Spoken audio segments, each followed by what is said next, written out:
Ako ang lalaki sinusumpa ni Melissa. Dahil ako ang lalaking gumakasa sa kanya. Nakapatay ako. Huwag na ako kayong makonsensya, sir. Rapist naman yan eh. Tama ka. Tatahimik na rin si Melissa. Huwag mong sasabihin kay Melissa na ikaw ang gumahasa sa kanya. Pag nalaman niya yung totoo tungkol sa'yo, sisirain mo si Melissa. Masyado mabigat yun para sa kanya. Sana po, aminin na ng hayop na yun ang kasalanan niya para matapos ng paghihirap ko. Kung balang araw malaman ni Melissa yung totoo, sana po mag-ibabaw yung pagmamahal ko sa kanya. Patutunan niya ako patawarin. Hindi ko alam kung kaya kong mapatawad yung hayop na gumahasa sa akin. Pero salamat po at nahuli na rin siya para masimulan ko na makawala sa nakaraan ko.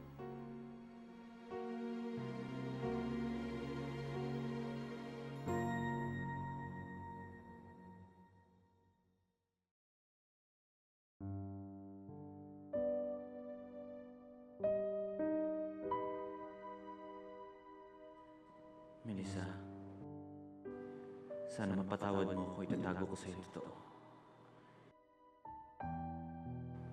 Lilihim ko sa'yo ito dahil mahal na mahal kita. At ayokong mawala ka sa akin dahil kasalanan ko. Pero hindi ko sinasadyang gawin sa'yo.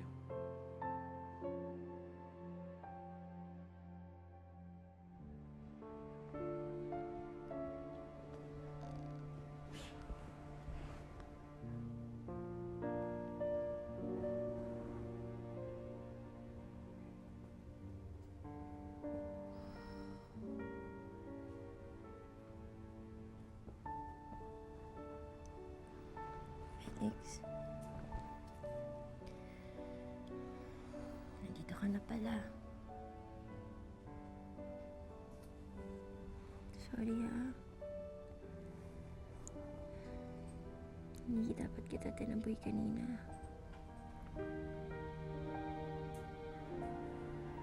Kasalanan ko rin naman eh.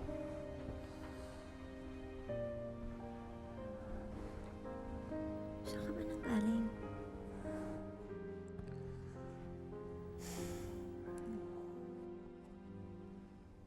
Inuman lang kami ni Kenneth. Pero huwag mo naintindihan yun. Basta ngayon masaya ako. Hindi ka nagalit sa akin.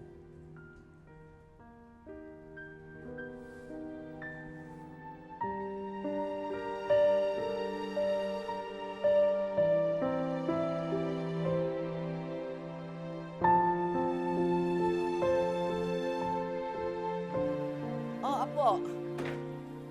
Good morning po, Marcita. Morning, Ian. Mag-breakfast ka na, ha? At baka naroon na si Daddy Felix, no? Okay? Yay! Gutom na po kasi ako. Oh, sige na, sige na, sige na.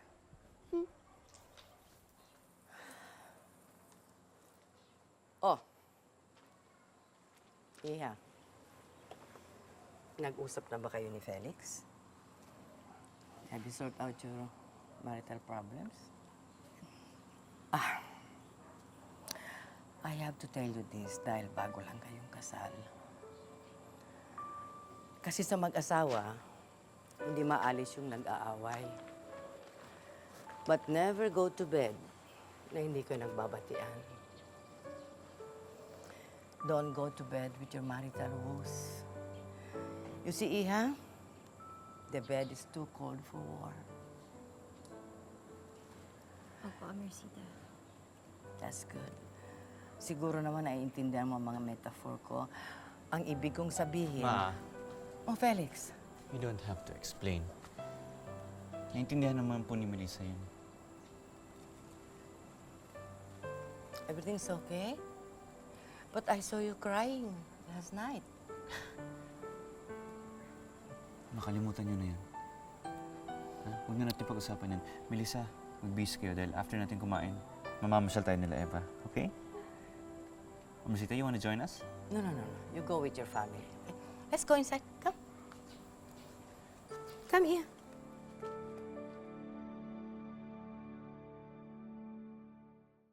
Go. Sige, pedal ka lang ha. Tapos kung saan ka pupunta, doon mo dadalhin yung hands mo. Oh, anak. Sige na, dire-diretso lang. Dire-diretso lang. Kaya mo yan. Oh. Naku nga. Pakaliwa, Eva, pakaliwa. Sige, diretso lang. Felix, Diretso lang tapos. Mamaya pupunta kita doon, ha? Kaya mo yan, ha? Mag-iingat ka. totoo ba yung sinabi ni Mercita?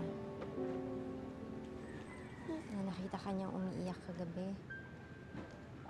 May sama ka ba ng loob sa akin?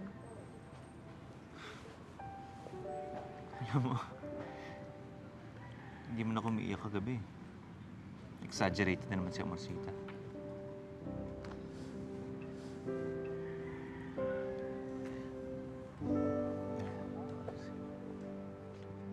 Eva!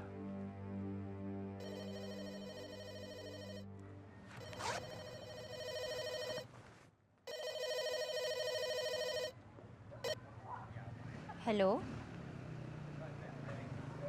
Roberto?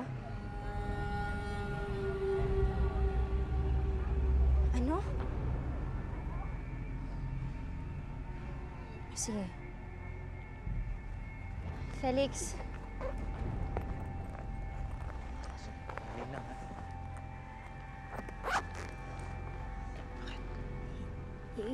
iuwi na muna natin si Eva sa bahay. Tumawag si Roberto. Tumakas daw si Wilson Ocampo sa presinto kagabi. Kaninang umaga, natagpuan yung bangkay niya.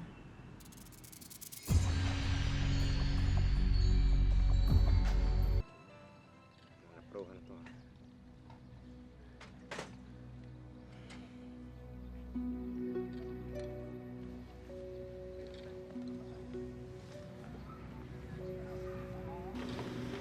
Excuse me lang muna.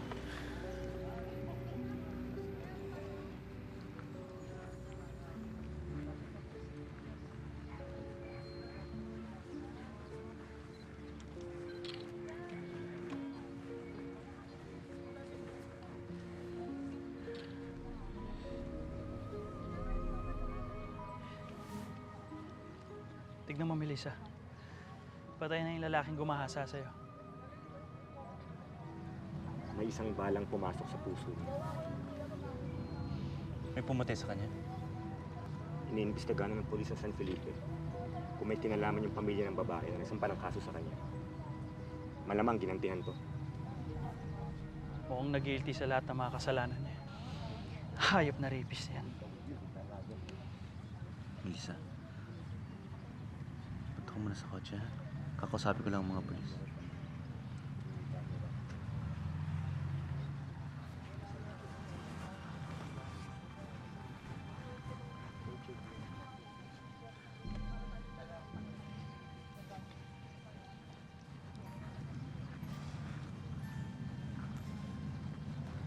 Okay ka lang ba, Melissa?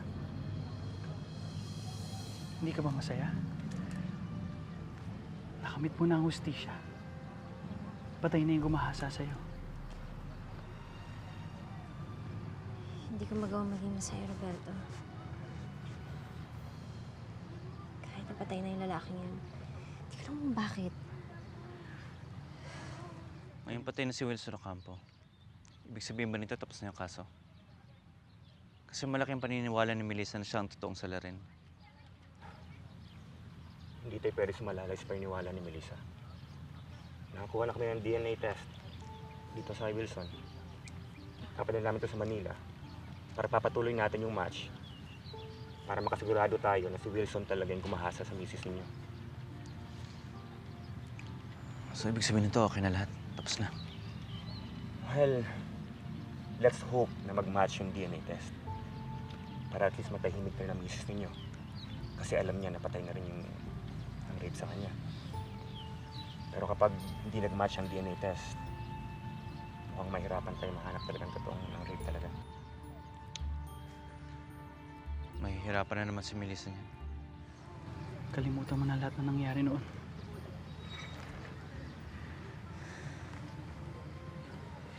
Wala ka ng problema, Melissa. Patay na yung lalaking sumira sa buhay mo. Gaya ng sinabi ko noon, aayusin kong lahat ng ito para sa'yo. I just did that. Kasi mahal pa rin kita. Roberto, may kinalaman ka ba sa pagpatay sa kanya? Mr. Rastro, opinion ko lang ito Kapag hindi nag-match ang DNA test, mukhang malabo na talaga mahanap ang tunay na rapist. Yun lang ang pinakamatibay nating ebidensya. 5 taon na rin ang kaso. Hanggang ngayon, hindi pa rin lumalabas ang tunay na nakasala. Ibig sabihin nito, hindi pa rin ako konsensyang tunay na rapist. At baka hindi na ito lumantad.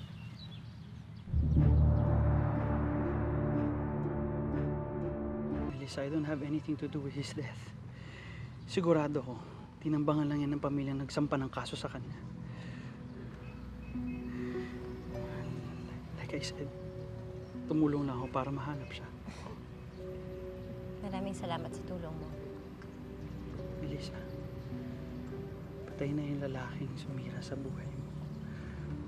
Pwede na natin ituloy ang pagsasama natin noon. Ano ba sinasabi mo? Melissa, ikaw pa rin ang babae para sa akin eh. Nagkahiwalay lang tayo sa sitwasyon na hindi natin ini-expect. Pero alam ko, hindi tumigil ang pagmamahala natin sa isa't isa. Melissa, pagbigyan mo lang ako. Sumama ka na sa akin. Eh, hindi pwede yan sinasabi mo. Mahal ko si Felix. Hindi ko siya kayang iwan. Melissa, sumingit lang naman siya sa atin eh. Ako dapat ang asawa mo ngayon. Ginawa mo lang naman siyang panakikbuta sa akin eh. Hindi yan totoo. Sige, nagpapasalamat ako sa tulong mo. Pero hindi ibig sabihin na nasasama ako sa'yo. Roberto, nag-uumpisa na ako ng bagong buhay kasamang lalaking mahal ko. Si Felix yun.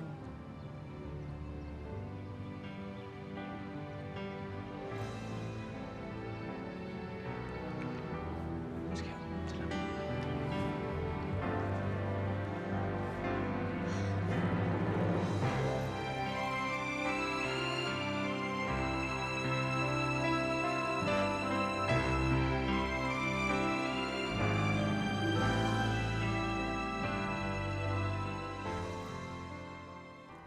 Anak, wala na yung taong nanakit sa akin. Napagbayaran na niya ang lahat. Wala na siya.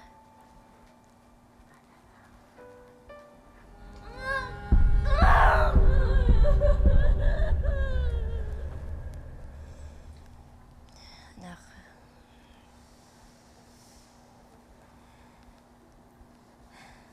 ang lalaking yun ang ama mo. I'm sorry kung hindi mo man lang siya nakilala.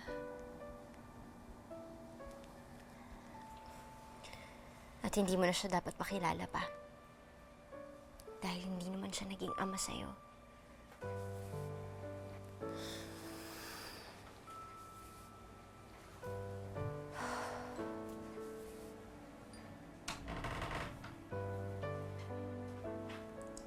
Melissa, anak,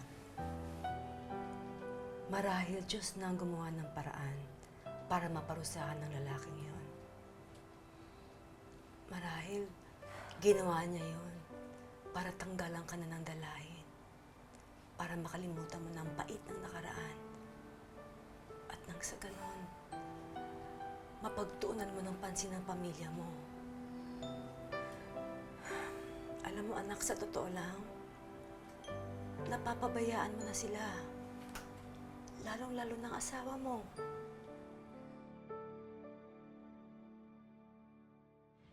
Limang taon na rin ang kaso. Hanggang ngayon, hindi pa rin lumalabas ang tunay na nakasala.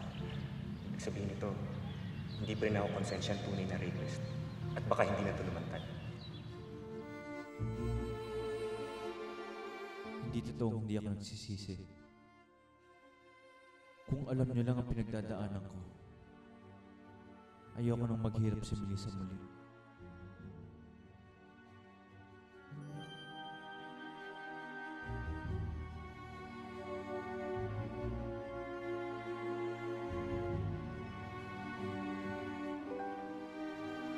Felix,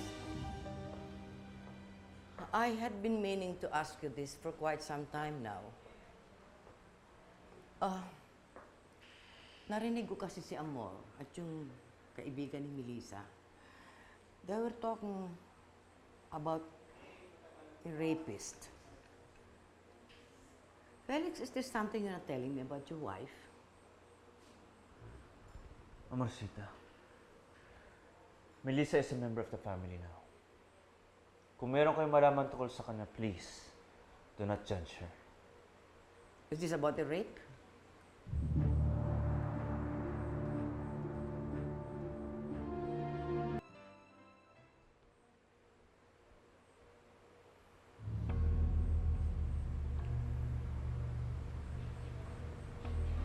Naging biktima ho si Melissa ng rape, no?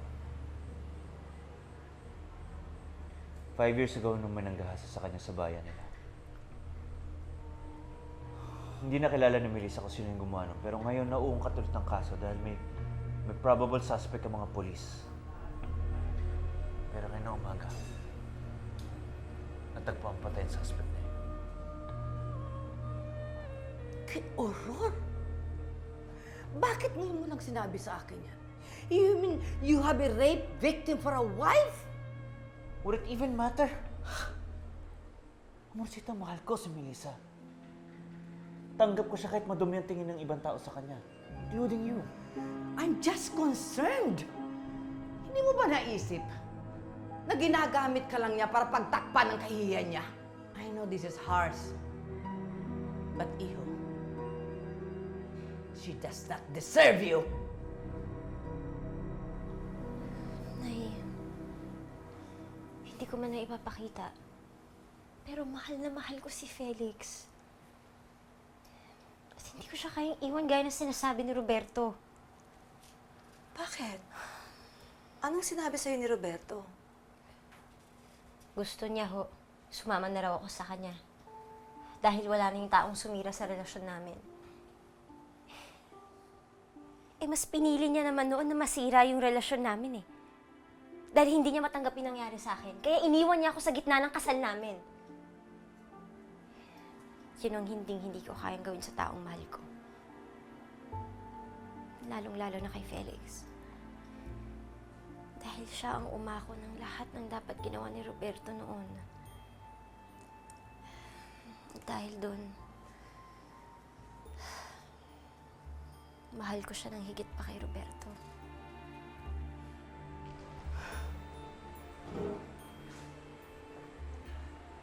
Amorcita, kaya nyo nasasabi yan kasi hindi nyo alam ang totoo. You know, honestly,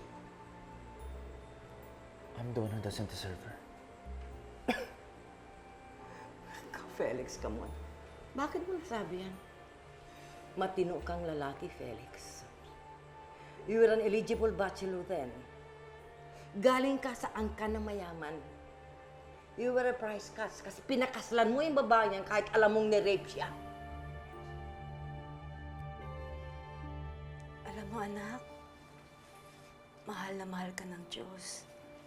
Hindi ka niya pinababayaan. Tinanggal man niya sa'yo ang isang tao. Yun ay sa dahilang meron siyang gustong ipalit sa'yo. Yung mas nararapat para sa'yo. At si Felix yon. Sinay, sisikapin ko kalimutan ng lahat.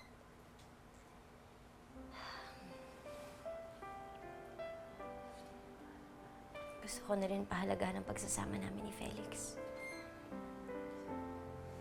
Mag-uumpisa kami ulit bilang mag-asawa.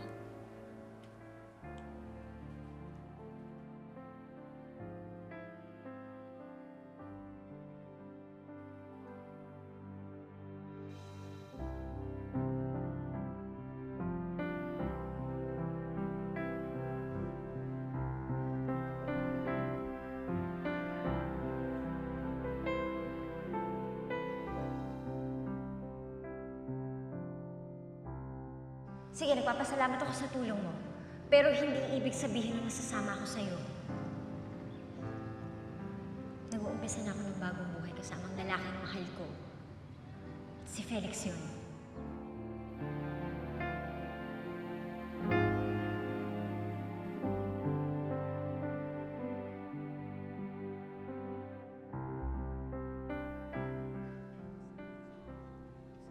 Hindi pa pala sapat ang ginawa ko para sa iyo, Melissa.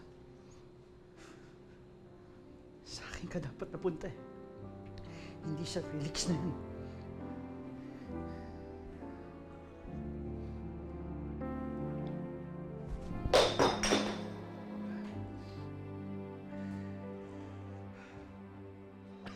Get out!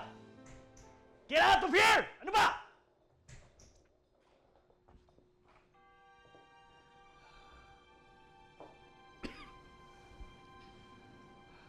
Miserable kang umalis ng Amerika. Miserable pa rin kitang madadatnan dito.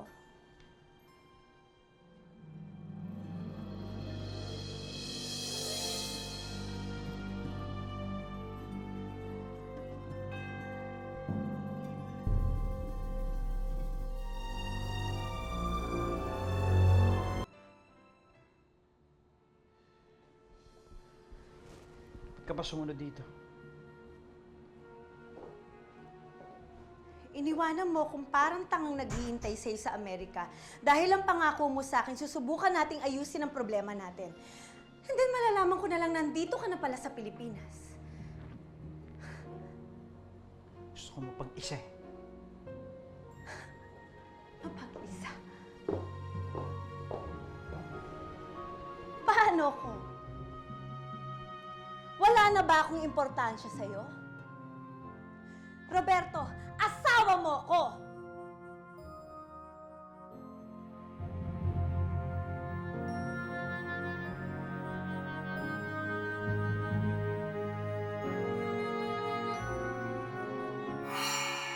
Kahit mahal niya ang babaeng yon, hindi ko matatanggap ang isang maduming babaeng katulad ni Melissa sa pamilya namin. Never! Mahal na mahal kita, Melissa. Pero nahihirapan ako eh. Hindi mo alam kung anong pinagdadaanan ko. May mga bagay ako hindi sinasadya nagawa noon na pinagsisisihan ko. Ayaw mo ba talaga sa akin? Roberto, ano ba? Ito gusto mo? Kahit nakatapa ka pa sa puting marmol at kumakain ka na malinis na pagkain, madumi ka pa rin. Ang mga hampas lupang katulad mo ay bagay sa lugar na yan. Bisyosa!